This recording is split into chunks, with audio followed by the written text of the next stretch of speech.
c'est Lou. Et moi, Mélissa. Bienvenue au podcast Con Cariño. Oui, évidemment, de la librairie franco-argentine Cariño, dans les quartiers de Belleville à Paris. L'idée est de vous parler du métier de libraire, des livres, des écrivains, des événements autour de la librairie, des histoires d'ici et des histoires de là-bas. Ici, c'est Paris, France. Là-bas, c'est l'Argentine, l'Amérique latine. On va parler en français, ce n'est pas notre langue maternelle. Mais on espère que les oreilles sensibles vont s'habituer et apprécier nos discussions.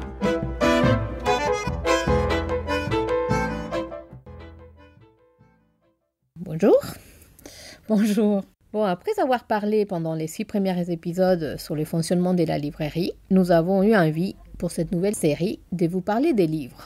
La librairie Cariño, sa spécialité, c'est un petit rayon des livres en VO et en VF, des littératures hispanophones et surtout latino-américaines. Donc on avait envie justement de rentrer dans cette petite bibliothèque. Entre recommandations et nos découvertes, nous nous sommes rendus compte qu'il y avait une littérature contemporaine en Amérique latine que nous ne connaissons pas très bien. En effet, ça nous arrive encore aujourd'hui de consulter nos amis libraires et qui nous remettent toujours les grands classiques. Vous connaissez García Márquez, Cortázar, Roa Bastos, Vargas Llosa, etc., etc. Cette génération, elle a certes marqué les esprits, voyagé dans les mondes entiers, mais aujourd'hui, elle reste un petit peu loin. Et il y a énormément des écrivains contemporains qui nous racontent des histoires des maintenant. Qu'on a envie de découvrir, qu'on a envie de partager, qu'on a envie de rapprocher d'ici, justement, de Paris. Et donc, avec Lou, on s'est dit que c'était ça, par où on voulait continuer. Donc, notre proposition, c'est faire un voyage dans le continent américain à travers nos lectures des auteurs qui sont nés à partir de 1970, entre le Mexique et le Chili, car les voyages en Argentine, ça va être le cycle suivant. Tout à fait. Donc, moi, ça m'a fait rêver de partir en voyage et surtout de découvrir une petite portion, parce que certes, on ne va pas pouvoir parler de tous, de la littérature contemporaine jeune de l'Amérique latine. On part d'où, Lou? On va commencer par le Mexique et le Guatemala. Et ensuite, après, par Venezuela et Colombie. Après l'Équateur et le Pérou. Ok, et ensuite, on va en Bolivie et au Paraguay. Et pour finir, l'Uruguay et le Chili. Allez, c'est parti. Dans ce premier épisode du cycle des littératures latino-américaines contemporaines, nous avons choisi 2 écrivains qui nous invitent au voyage. La Mexicaine Valeria Luiselli et le Guatémaltèque Eduardo Halfon. Nous allons vous lire 2 extraits de ces derniers livres traduits en français et vous raconter un petit peu de ce qu'on sait d'eux.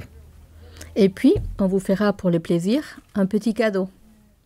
Un épisode bis, pour ceux qui le souhaitent, avec les textes lus en espagnol des mêmes auteurs, Valeria Luiselli et Eduardo Halfon. Nous avons sélectionné pour commencer notre voyage un bref extrait du roman Archives des enfants perdus. Ce livre a été publié en français en août 2019 par Éditions de l'Olivier. Mais le truc étonnant, c'est que c'est une traduction de l'anglais. Oui, il a été publié pour la première fois en février de 2019 en anglais et traduit en plusieurs langues, dont l'espagnol, par Daniel Saldaña et Valeria Luiselli elle-même, sous le nom de Desierto Sonoro, en octobre de la même année. Pour ne pas vous perdre trop dans les informations bibliographiques, nous avons décidé de vous indiquer dans les détails de l'épisode les dates des sorties, les traducteurs, les maisons d'édition et toutes les informations des ouvrages dont nous allons parler. Archives des enfants perdus. Départ. Bouche ouverte au soleil. Ils dorment. Les garçons et la fillette, les fronts perlés de sueur, les joues rouges et estriées des salives sèches et blanches. Ils s'occupent toute la banquette arrière de la voiture. Affalés, membres offerts, lourds et placides. À la place du copilote, je me retourne de temps en temps pour les observer. Puis je reprends ma position initiale pour étudier la carte. Nous avançons dans la lente lave de la circulation en direction des confins de la ville. Traversons le pont George Washington et nous engageons sur l'autoroute. Un avion passe au-dessus de nous et laisse une longue cicatrice droite dans le ciel sans nuages, comme sur le palais d'une bouche géante. Au volant, mon mari ajuste sa casquette, s'essuie les fronts d'un revers des mains. Mot de la tribu. Je ne sais pas ce que mon mari et moi dirons à chacun de nos enfants un jour.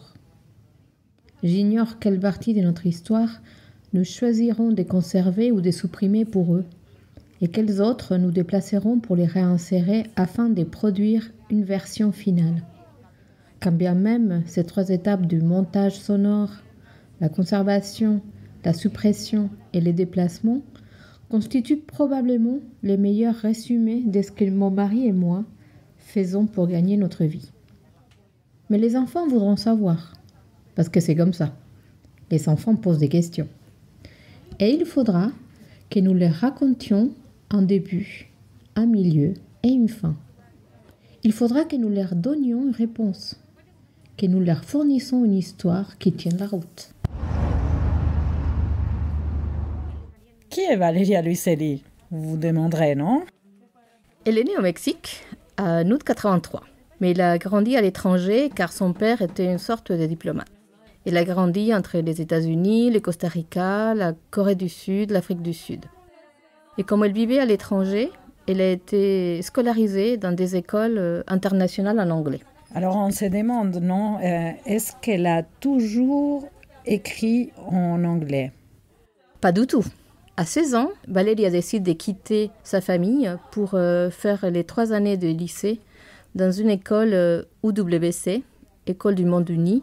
Et c'est dans cet internat, en Inde, qu'elle commence à étudier l'espagnol comme une matière scolaire, à connaître la littérature en espagnol, mais surtout à partager avec d'autres jeunes de son âge cette langue. Après cette période, ses camarades de lycée partent pour la plupart étudier aux États-Unis ou en Europe. Mais pas elle, qui à 19 ans a décidé de retourner au Mexique. Elle dit dans ses entretiens « J'ai décidé de devenir mexicaine ». Elle rentre à l'Université autonome de Mexique pour étudier la philosophie. Plus tard, Valeria part aux États-Unis pour suivre un master à l'Université Columbia et en 2012, publie son premier roman « Los Ingrávidos ». En français, ça s'appelle « Des êtres sans gravité ». Puis, elle écrit l'histoire de Médans, qui a gagné les prix Los Angeles Times Prize et a fait remarquer Valeria Luiselli dans les paysages de la littérature latino-américaine contemporaine. Et le dernier, donc, c'est Archives des enfants perdus, qui est un roman qu'elle a écrit à la suite d'un essai qui lui a servi d'inspiration. Valeria dit « J'ai commencé à écrire Archives des enfants perdus à l'été 2014, lors d'un voyage aux États-Unis. Cet été-là, une crise migratoire avait été déclarée à la frontière américano-mexicaine. Et j'ai commencé à prendre des notes sur la manière dont cette crise était discutée à l'intérieur du pays. Comment ils ont parlé, par exemple, à la radio locale de l'Oklahoma, dans les journaux locaux de l'Arkansas, dans les dîners au Nouveau-Mexique. Plus tard, en 2015, j'ai travaillé comme traductrice bénévole au tribunal de l'immigration, traduisant des témoignages des mineurs non accompagnés, dans le but de les aider à trouver un avocat pour les défendre contre un ordre d'expulsion. L'essai est « Raconte-moi la fin », écrit en anglais. Un essai où elle reprend les 40 questions qui sont posées aux enfants immigrés dans la cour de New York. Et après cet essai, qui lui a permis de canaliser ses idées plus politiques, elle décide d'écrire le roman. On retrouve encore une sorte de métalittérature. Valeria nous raconte la genèse, les outils et matériaux qui ont servi à écrire le roman. Il y a une famille particulière, une voiture, des boîtes d'archives, des livres, des chansons, des lieux, des polaroïdes, des frontières, des Indiens et des enfants migrants. Les pères et la mère sont documentalistes sonores. C'est l'histoire d'un voyage. La famille prend la route en direction du sud des États-Unis, les pères pour travailler sur les Apaches. La mère, elle veut voir de ses yeux la réalité de ce qu'on appelle la grande crise migratoire. Avec les États-Unis comme toile de fond, très présent, Valeria Luiselli aborde dans son roman différents sujets. Comment, au sein d'un couple, concilier les envies personnelles de chaque individu? Comment faire famille? Comment parler des atrocités du monde aux enfants? Comment les enfants s'approprient de ces histoires? Comment on s'inscrit dans un territoire?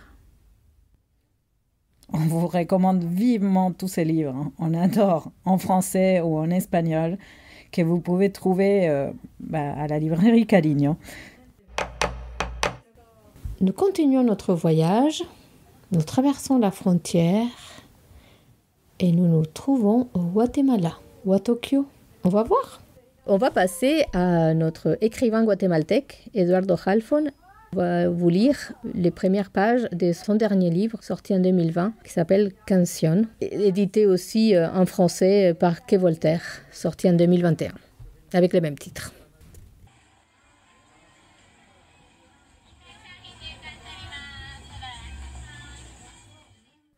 J'arrivais à Tokyo déguisé en arabe. Un petit comité d'accueil de l'université m'attendait à la sortie de l'aéroport, bien qu'il fût minuit passé. Un professeur japonais, le chef à l'évidence, fut le premier à me saluer en arabe, et je me contentais de lui sourire, par politesse autant que par ignorance. Une jeune fille, l'assistante du chef, ou peut-être une étudiante des 3e cycle, portait un masque chirurgical blanc et des sandales si délicates qu'elle semblait aller pieds nus. Elle n'arrêtait pas de courber les fronts devant moi en silence. Un autre professeur, dans un mauvais espagnol, me souhaita la bienvenue au Japon. Un de ses collègues, plus jeune, me serra la main puis, sans la relâcher, m'expliqua en anglais que les chauffeurs officiels du département de l'université allaient me conduire à l'hôtel afin que je puisse me reposer avant la rencontre du lendemain matin. Le chauffeur, un vieil homme cortot et grisonnant, portait une tenue de chauffeur. Après avoir récupéré ma main et les avoir tous remerciés en anglais, j'ai pris congé en imitant leurs gestes révérencieux et suivi dehors le vieil homme cortot et grisonnant qui m'avait dévancé sur les trottoirs et marchait d'un pas nerveux sous un léger crachin. Nous fûmes en un rien de temps à l'hôtel, qui se trouvait à 2 pas de l'université. Du moins, c'est ce que j'ai cru comprendre dans la bouche du chauffeur, dont l'anglais était encore pire que les 5 ou 6 mots d'arabe que je maîtrisais. J'ai cru aussi l'entendre dire que ces quartiers de Tokyo étaient connus pour ses prostituées ou pour ses cerisiers. Ce n'est pas très clair et je n'osais pas demander. Il se rangea devant l'hôtel et, moteur allumé, descendit des voitures, courut ouvrir les coffres, posa mes affaires devant la porte d'entrée. Tout cela, j'ai l'impression, avec la précipitation de qui a une forte envie d'uriner, et me laissa en murmurant quelques mots d'adieu ou de mise en garde. Je restai planté sur les trottoirs, déconcerté mais content d'être là, enfin, dans les vacarmes lumineux de la nuit japonaise. Il avait cessé de pleuvoir. L'asphalte noir luisait d'un éclat de néon. Le ciel était une immense voûte de nuages blancs. J'ai songé que marcher un peu me ferait du bien avant de monter dans ma chambre, fumer une cigarette, me dégourdir les jambes, respirer le jasmin de la nuit encore tiède. Mais j'ai eu peur des prostituées.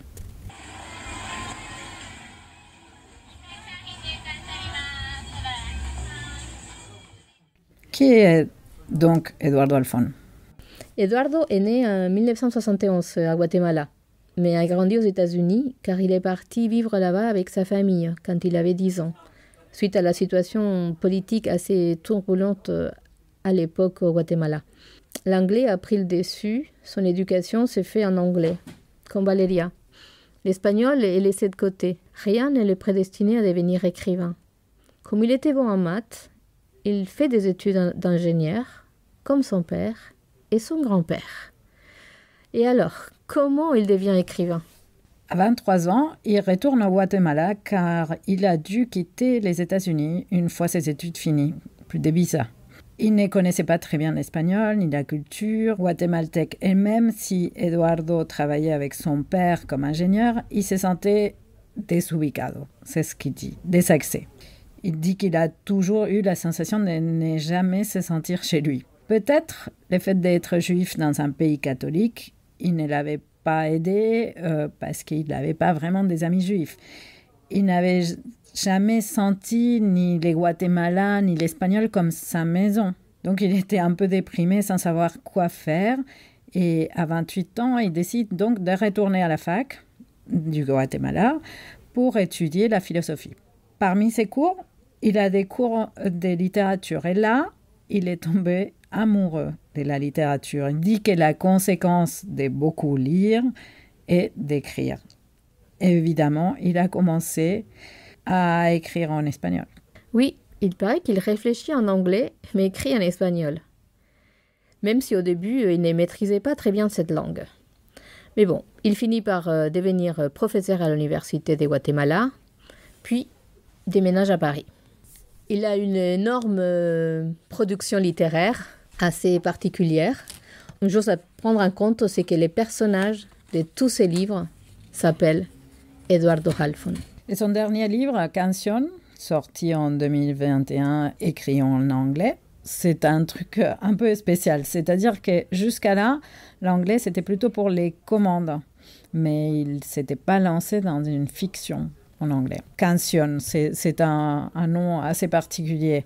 Mais attention, c'est les surnoms qu'avaient les ravisseurs de son grand-père en janvier 1967. Vous allez découvrir ces personnages qui tient son surnom d'un jeu des mots sur Carnicero et Canción, les bouchers et la chanson. De quoi il s'agit donc, ces romans? Si on peut résumer, par un matin glacial de janvier 1967, en pleine guerre civile de Guatemala, un commerçant juif et libanais est enlevé dans une ruelle de la capitale. Pourquoi? Comment? Par qui? Un narrateur de nom de Eduardo Halfon devra voyager au Japon, retourner à son enfance dans les Guatemala des années 70, ainsi que souvenir d'une mystérieuse rencontre dans un bar miteux situé au coin d'un bâtiment circulaire, pour élucider les énigmes entourant la vie et l'enlèvement de cet homme, qui était aussi son grand-père. Eduardo Halfon, dans ses nouveaux livres, continue à explorer les rouages de l'identité. En suivant à la trace son grand-père libanais, il rentre avec lui dans l'histoire récente, brutale et complexe de son pays natal. Une histoire dans laquelle il s'avère toujours plus difficile de distinguer les victimes des bourreaux. Bon, on espère qu'on vous a donné envie de découvrir ces auteurs. Nous, on a adoré, tous les deux. Et vous trouverez donc la liste des ouvrages dans les descriptifs de l'épisode. Si vous voulez savoir plus, donc vous savez, vous pouvez nous trouver à la librairie. Et les voyages continuent en Colombie et au Venezuela. À la prochaine. Ciao. C'était Con Cariño. Ce podcast est disponible sur Encore, Spotify, Google Podcast, Apple Podcast, YouTube. Abonnez-vous. Et en attendant les prochains épisodes, passez à la librairie au 21 rue de Chalet, à Paris, métro Belleville, ou laissez-nous vos commentaires sur Instagram ou Facebook. À bientôt!